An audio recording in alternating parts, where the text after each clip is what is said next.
Hi, this is ஜிப்ரானியா. அவன் எல்லாம் நல்லா இருக்கான், நான் மட்டும்தான் இப்படி இருக்கேன். பணம் இருக்கிற இடத்துல மட்டும்தான் சேர்ந்துக்கிட்டே இருக்கு. கடவுள் ஏன் எனக்கு மட்டும் இப்படி பண்ணுறாரு? இந்த மாதிரி யாராவது புலம்பி நீங்கள் கேட்டிருக்கீங்களா? இல்லை நீங்களே புலம்பியிருக்கீங்களா? இந்த மாதிரி புலம்புறவங்களுக்கு என்கிட்ட ஒரு கதை இருக்குது. ஒரு ஊரில் ஒருத்தன் இருந்தான். அவன் உலக மகா சோம்பேறி. ஒரு வேலைக்கும் போக மாட்டான், ஒன்றும் பண்ண மாட்டான். அங்கே இருக்கிற மரத்தடியில் படுத்து தூங்கிக்கிட்டே இருப்பான். ஒரு நாள் அவனுக்கு பயங்கரமாக பசி எடுத்திருக்கு. என்ன பண்ணுறதுன்னு தெரியல. பக்கத்தில் இருக்க தோட்டத்துக்குள்ளே புகுந்து அங்கே இருக்கிற பழத்தை திருடி சாப்பிட்லான்னு முடிவு பண்ணிட்டான். யாருமே இல்லாத நேரமாக பார்த்து அந்த தோட்டத்துக்குள்ளே போயிட்டான். உள்ளே போனவன் மரத்தில் ஏறி பழத்தை திருடலான்னு பார்க்கும்போது அங்கே அந்த தோட்டத்தோட ஓனர் வந்துட்டார். வந்தவர் இவன் உள்ளே புகுந்ததை பார்த்துட்டு கத்திக்கிட்டே இவன் பின்னாடி ஓடி வந்திருக்கார். அடடா, நம்ம மாட்டிக்கிட்டோமே, இப்போ என்னடா பண்ணுறது அப்படின்னு யோசிச்சு இவன் மரத்துலேருந்து எகிரி குதிச்சு பக்கத்தில் இருந்த காட்டுக்குள்ளே ஓடிட்டான். இவனும் ஓடுறான், ரொம்ப தூரம் ஓடிட்டான். தன்னோட பின்னாடி யாருமே வரல அப்படிங்கிறத உணர்ந்தவன் மூச்சு வாங்க ஒரு இடத்துல நின்று இருக்கான். கொஞ்ச நேரம் கழித்து அந்த இடத்துல நரியை பார்த்துருக்கான். அந்த நரிக்கு 2 கால் தான் இருந்திருக்கு. இதை பார்த்து அவனுக்கு ஒரு சந்தேகம். இந்த 2 கால் உள்ள நரி தனக்கான இறைய போய் தேட முடியாது. அதே மாதிரி மற்ற விலங்குகள் கிட்ட இருந்து தன்னை காப்பாற்றிக்கவும் முடியாது. இது எப்படி உயிர் வாழுது அப்படின்னு அதை நினச்சிக்கிட்டு, சரி நம்ம ஊர் பக்கம் போகலாம் அப்படின்னு முடிவு பண்ணி நடக்க ஆரம்பிக்கும் போது தான் ஆப்போசிட்டில் கொஞ்ச தூரத்தில் சிங்கம் வர்றதை கவனிச்சிருக்கான். சிங்கம் வர்றதை பார்த்து உடனே பக்கத்தில் இருந்த மரத்து மேலே ஏறிட்டான். அப்போ தான் அவன் ஒரு விஷயத்த கவனிச்சான். அது என்னன்னா, அங்கே வந்த சிங்கம் அதோட வாயில் இறைய கவ்விட்டு வந்து நரிக்கு கொடுத்துருக்கு. இதை பார்த்து அவனுக்கு பயங்கர ஷாக். என்னடா, நரிய வேட்டையாட வேண்டிய சிங்கம் அதுக்கு மாறா நரிக்கே சாப்பாடு கொண்டு வந்து கொடுக்குது. ஆஹா, கடவுளுடைய அதிசயத்தை நினச்சி பூரிப்படைஞ்சு போயிருக்கான்.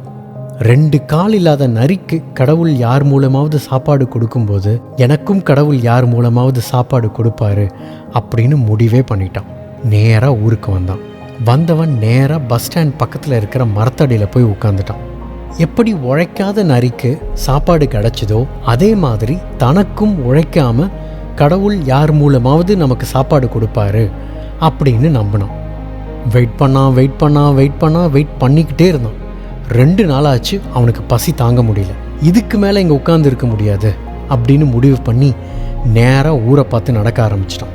அப்போது அந்த வழியாக ஒரு சாமியார் போகிறத பார்த்துருக்கான். இவன் நேராக அவர்கிட்ட போய் நடந்ததை எல்லாத்தையும் சொல்லிட்டு, ஏன் சாமி, கடவுள் அந்த நரிக்கு மட்டும் யார் மூலமாவது சாப்பாடு கொடுக்குறாரு, ஆனால் எனக்கு மட்டும் ஓரவஞ்சனை பண்ணுறாரு, இது நியாயமா அப்படின்னு கேட்டிருக்கான். இதை கேட்ட அந்த சாமியார் சிரிச்சுக்கிட்டு அவர்கிட்ட வச்சிருந்த சாப்பாடும் தண்ணியும் கொடுத்துருக்காரு. அவன் சாப்பிட்டு முடிச்சதும் அவன்கிட்ட சொல்லியிருக்காரு, நீ நினச்சது எல்லாம் சரிதான்.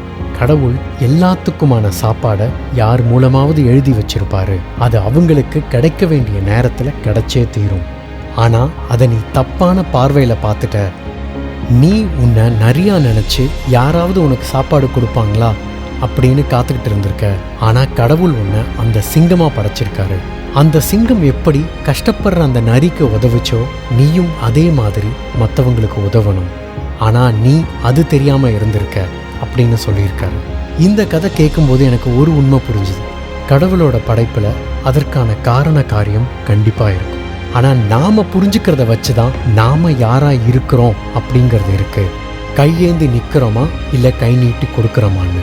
யாராவது கொடுப்பாங்கன்னு பார்த்துக்கிட்டே இருந்தால் கடைசி வரைக்கும் நாம் கையை ஏந்திக்கிட்டே தான் இருப்போம். கொடுக்கணும்னு மட்டும் நினச்சி பாருங்களேன், நீங்களாக ஒரு உச்சத்தை தொட்டு எல்லாத்துக்கும் வாரி கொடுப்பீங்க. நம்மால் யாராவது கொடுப்பாங்கன்னு கையேந்தி பழக்கப்பட்டுட்டான். ஆனால் கடவுள் அவன் மூலமாக கொடுக்கறதுக்காகத்தான் அவனை படைச்சிருக்காருன்னு தெரியாமல் மற்றவங்க நமக்கு உதவி பண்ணுவாங்க அப்படின்னு காத்துக்கிட்டு இருக்காம நாம் மற்றவங்களுக்கு உதவி பண்ணணும்னு நினச்சி முன்னேறுவோம். தேங்க்யூ. உன் வாழ்க்கை உன் கையில்.